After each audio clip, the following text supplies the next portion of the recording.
J'aimerais vous partager une expérience. Dieu est bon et il ne change pas. Il est le même et capable de toucher ton cœur et ta vie ce soir. J'ai vécu une grande expérience avec Dieu. Hier, j'étais à Gien. J'ai témoigné de cette expérience-là. Le Seigneur est capable de faire tant de choses dans nos vies. Et nous sommes encore témoins aujourd'hui de sa puissance. En 2019, le 13 février, j'ai vécu un grand problème. Vous savez, il y a beaucoup de bruit autour de nous. Et un jour, il y a ce bruit-là qui est venu dans ma vie, le bruit de problème. Puis j'étais chez moi en train de jouer de l'instrument, en train de glorifier Dieu. Et tout à coup, il y a ma compagne qui est arrivée. Et lorsque je suis sorti de ma caravane, j'ai vu un homme à une vingtaine de mètres en train de tenir un bébé dans les bras d'1 an et demi. Puis quand je me suis approché de cet homme-là, je me suis rendu compte que c'était ma fille. Et elle venait de passer en dessous d'un camion de 4 tonnes. Elle avait 1 an et demi. Et puis là, elle était écrasée du camion. Et puis quand je me suis approché, j'ai vu ma fille en train d'agoniser, en train de souffrir. Je regardais mon enfant en train de pleurer amèrement. Une souffrance indescriptible. Et puis je la regardais. Imaginez-vous mon cœur touché. Quel père voudrait voir son enfant dans un état comme ça? Et j'ai pris ma fille et je suis parti à l'hôpital. Et puis les docteurs l'ont pris, l'ont branché. Et puis au bout de 10 minutes, il m'a appelé. Il m'a dit, monsieur, rentrez à l'intérieur. Votre fille est dans un état très grave. Et puis il lui reste quelques minutes, voire quelques heures à vivre. Et puis quand je suis arrivé près d'elle, ils avaient coupé ses vêtements. Et puis sur sa chair, sur sa peau, il y avait les dessins des pneus. Tellement que le poids était fort sur elle. Puis le médecin était là et puis il me disait, monsieur, elle est en train de faire 2 grosses hémorragies. Et son cœur ne va pas supporter ce qu'elle est en train de subir. Et quand il me dit c'est ça, j'étais là avec un choc. Et j'arrivais pas à verser de larmes. J'étais choqué devant ma situation, devant le problème qui surgissait dans ma vie. Et là, je suis sorti de cette pièce. Je suis rentré dans une porte qui était en face de l'autre salle. Puis quand je suis passé dans cette porte, je me suis mis à genoux. Il n'y avait personne. Et j'ai adressé une prière à mon Dieu. Oui, celui qui ne change pas. Celui qui est le même. Je dis, Seigneur, si tu veux la prendre, prends-la. Mais je sais qui tu es. Et lorsque j'ai dit ces paroles, alors une puissance est descendue.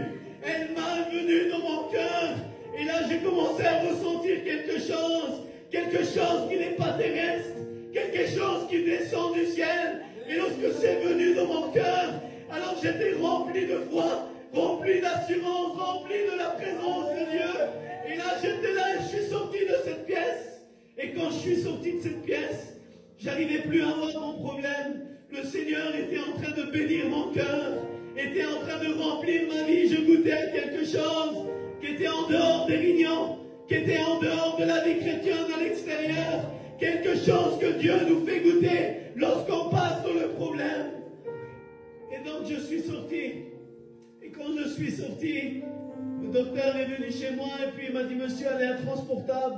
Et puis d'ici quelques heures, son cœur ne va pas supporter. Et puis j'ai demandé, monsieur, transportez-la s'il vous plaît. À Bordeaux, c'était un hôpital pas terrible où on était. Et puis il a dit, monsieur, c'est impossible, si on la transporte, elle décède sur le long de la route. Je dis, monsieur, s'il vous plaît, faites-le. Et puis j'ai signé des documents et il en fait. Et pendant plus de 10 heures, j'ai eu aucune nouvelle de ma fille. Je suis arrivé sur Bordeaux, elle a passé une nuit d'angoisse. Et j'avais une paix dans mon cœur. J'avais une paix que Dieu avait déposée. Puis au bout de quelques heures, environ 8 à 9 heures, est venu le docteur et puis il m'a fait une annonce. Et il m'a dit, voilà monsieur, on a fait tous les examens pour votre fille. On n'a pas pu vous donner de nouvelles, on a fait tout ce qu'il fallait faire. Voilà son état actuel. Monsieur, elle a les jambes qui sont cassées. Elle a le bras cassé en 3 parties, elle a le bassin cassé. Elle a les poumons touchés, le foie touché, le pancréas mâché. Elle a plein de choses touchées dans son corps, monsieur. Puis elle est tombée dans un coma. Puis quand il me dit ça, j'étais complètement désorienté. Mais dans mon cœur, Dieu avait mis quelque chose. Et on était le 13 février, puis il s'est passé 2 jours. Et puis quand ces 2 jours sont passés, j'ai été à La Réunion, j'ai dit, Seigneur, je veux aller à La Réunion. Je veux m'occuper, Seigneur, je veux aller dans ta présence, laisser ma femme aux soins intensifs. Peu importe ce qui se passe, je veux aller dans ta présence. Et je suis arrivé à une réunion. Et quand je suis sorti de cette réunion, Dieu m'a parlé. Vous croyez que Dieu peut vous parler par le moyen de la parole? Dieu nous parle, il ne change pas, il nous aime. Et quand je suis sorti de cette réunion, il m'a parlé. Et dans le plus profond de mon cœur, il m'a dit ces paroles, il m'a dit verset. Ta petite assemblée lundi 28 février, on était le 15 du Seigneur. Qu'est-ce que tu veux me dire? Lundi 28 février, ta petite assemblée versée. Et là, je l'ai cru de tout mon cœur, parce que c'était lui qui me parlait. Et donc, je suis rentré chez moi, et puis j'ai commencé à aller à la réunion tous les soirs, du 15 février jusqu'au 28 février, à la réunion, et je ne voyais plus mon problème devant moi. Et lorsqu'on est arrivé le dimanche 27 février, il y avait le frère fils d'ici qui faisait la réunion à Poutrin, puis j'ai été à la réunion. Quand je suis arrivé au culte, j'ai dit Seigneur, demain on est lundi 28 février, je vais sortir ma fille, mais je voudrais que tu fasses quelque chose. J'aimerais Seigneur qu'elle se réveille du coma, quelque chose d'impossible et qu'elle puisse manger, quelque chose qu'elle ne pouvait pas parce que son pancréas a été touché. Et donc quand je suis arrivé, je me suis assis, la réunion s'est faite. Et j'ai dit, Seigneur, que le téléphone sonne et que ma femme me donne ses nouvelles, qu'elle s'est réveillée, qu'elle a mangé. Et la réunion a fini. La même porte qu'il y a ici. Je dis, Seigneur, quand je passe le seuil de la porte, je veux que le téléphone y sonne. Et je me suis levé, j'ai fait un pas, 2 pas, 3 pas, 4 pas, et j'ai passé le seuil de la porte. Et lorsque j'ai passé le seuil de la porte, le téléphone il a sonné.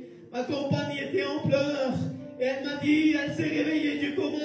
Et on est en train de manger. Alors je suis tombé à genoux devant une foule de 300 personnes. La présence de Dieu a envahi mon cœur. Et là j'étais en train de glorifier Dieu pour ce qu'il est, pour ce qu'il fait. Je suis rentré chez moi, j'ai récupéré ma compagne. Et puis quand je suis sorti de l'hôpital, on est rentré chez nous. J'ai récupéré ma fille lundi 28 février, sans aucune séquelle, sans aucune rééducation, parce que la puissance de Dieu est la même, elle ne change pas, et elle est capable de toucher ton cœur ce soir. Que Dieu te bénisse. Amen.